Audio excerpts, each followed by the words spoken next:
चुका है। तुझे नहीं पता मेरे साथ क्या घटा है। मेरी जगह तू होता ना तो तुझे समझ में आता। और कोई हो सकता है बुरी घटना घट गई हो, मैं ये नहीं कहता। देखिए सबका जीवन है और सबके साथ अलग अलग प्रकार की घटनाएं घटती है। मान लिया भाई, दुनिया का सबसे बुरा सा बुरा आपके साथ हो गया, परंतु अब क्या करोगे सर?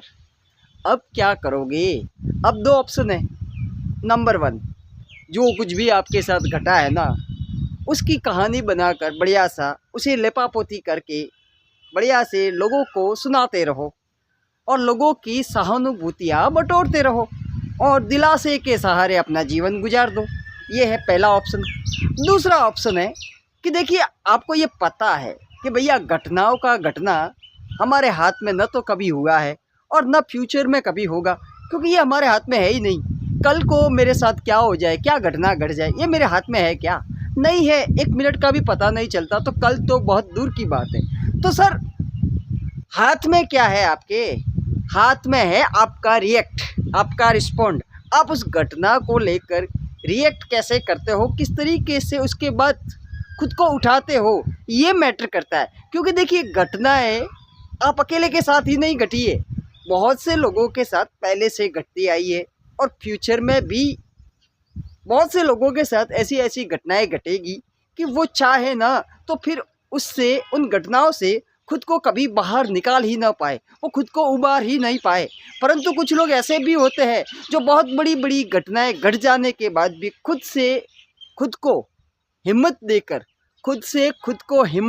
खुद को ही खड़ा करते हैं। क्योंकि वो तो इतने बदनसीब होते हैं कुछ लोग कि उनके पास तो उन्हें हिम्मत देने वाला भी कोई नहीं होता, और वो खुद ही अपने आप को हिम्मत देते हैं और खुद को फिर से खड़ा करते हैं, एक बार फिर से कि भैया उठ, घटना घट गई ना, चल जो हुआ वो भूल जाते हैं, आगे क्या करना है वो देखते हैं। और घटनाएं सबके साथ घटती है। देखिए आप कोई नए या इकलौते ऐसे आदमी नहीं हो कि दुनिया में सिर्फ आपके साथ ही बुरी घटनाएं होती है। बुरी घटना सबके साथ होती है। राजा राम जी अयोध्या में जिनका राज्याभिषेक होने वाला था, रातों रात बाजी पलट गई, रातों रात उनकी बाजी पलट गई। और जिस बंदे का राज्याभिषेक होने वाला था, जिसे राज तिलक होना था सुबह, जिसे गद्दी मिलनी थी, वो बंदा उसे वनवास मिला। रातों रात पूरा पासा पलट गया। ये कोई कमती बड़ी घटना है क्या? इससे बड़ी घटना क्या होगी?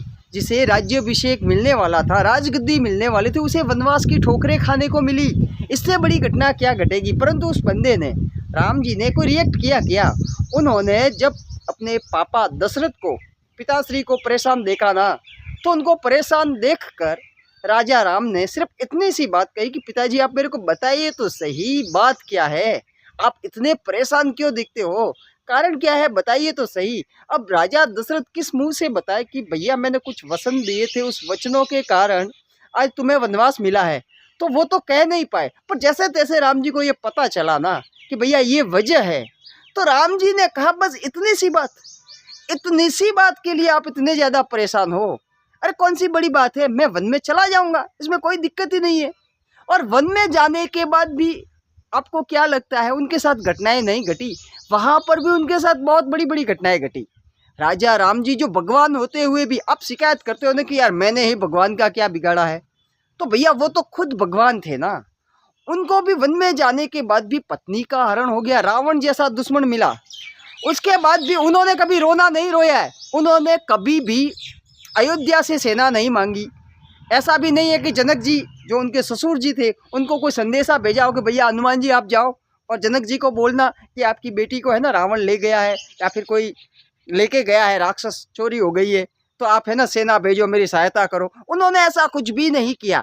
अपने पास जो भी संसाधन थे, जितनी भी सेना थी, जो भी वानर भालुओं की सेना थी ना, उन्हीं के साथ मिलकर उन्होंने वो परिस्थिति संभाली और वहाँ पर सीता माता की खोज की और रावण के साथ युद्ध करके रावण को मारकर अपनी पत्नी को वापस हासिल किया।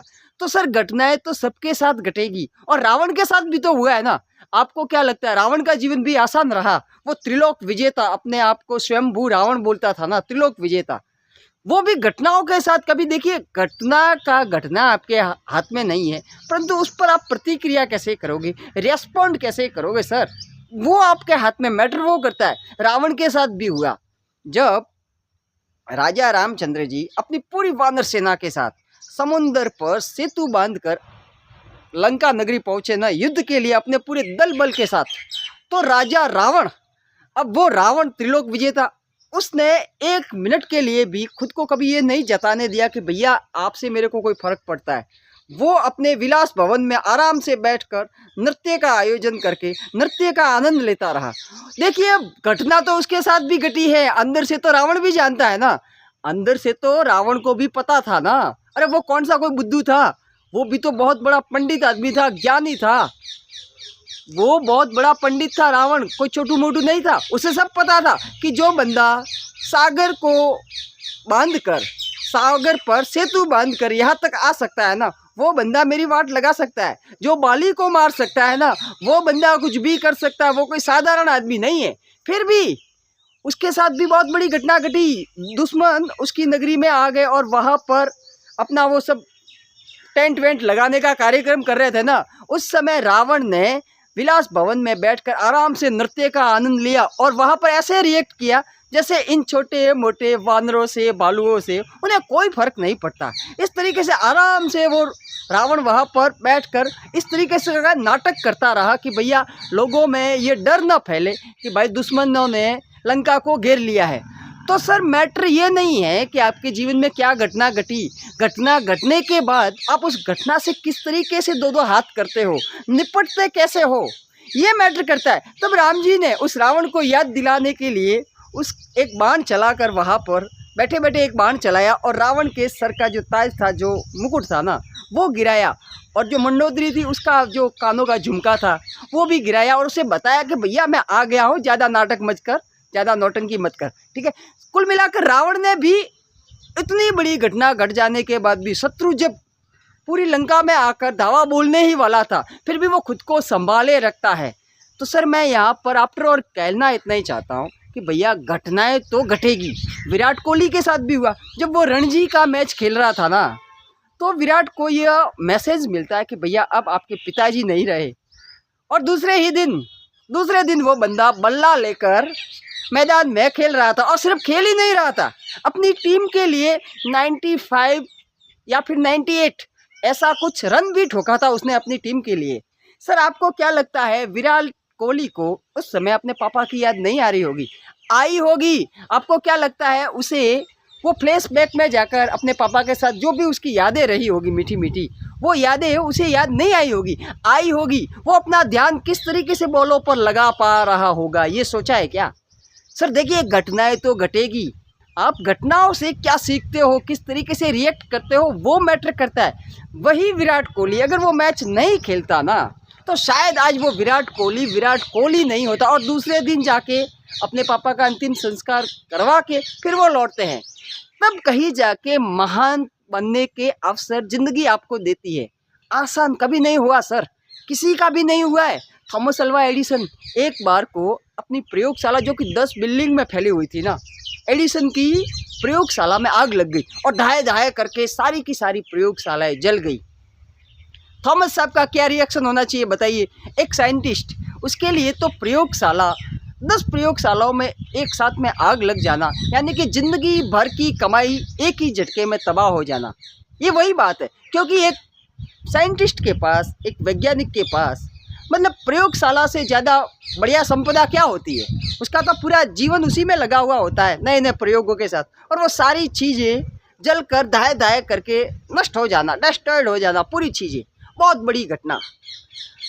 जब थॉमस को लोगों ने बताया कि भाई थॉमस उठ, तेरी फैक्ट्री में, तेरी प्रयोगशाला में आग लग गई है, तो थॉमस साहब दरवाज़ा खोलकर बाहर आते हैं, तो हल्ला सुनकर उनका बेटा भी बाहर आ जाता है।